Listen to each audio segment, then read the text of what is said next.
The criteria for the AP knee are as follows. You want to be able to determine that there is no rotation, and that can be determined by seeing that the femoral condyles are symmetrical to one another, and that the tibia intercondylar eminence is centered.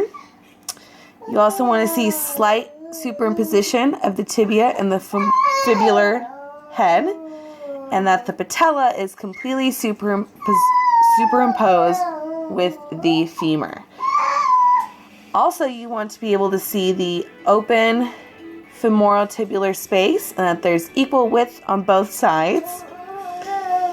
And also that the knee is fully extended if the patient's condition permits. The criteria for the AP oblique with internal rotation of the knee are as follows. You want to see separation of the tibia and the fibula at their proximal articulation. You also want to see the lateral condyles of both the femur and the tibia. And you want to also be able to see the tibial plateaus. Also, part of the patella will be projected slightly beyond the medial femoral condyle.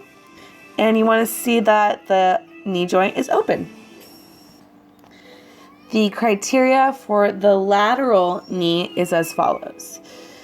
You want to see that the knee is flexed 20 to 30 degrees into a true lateral position, and that is demonstrated by the femoral condyles being superimposed with one another, and that the patella is also in a lateral profile.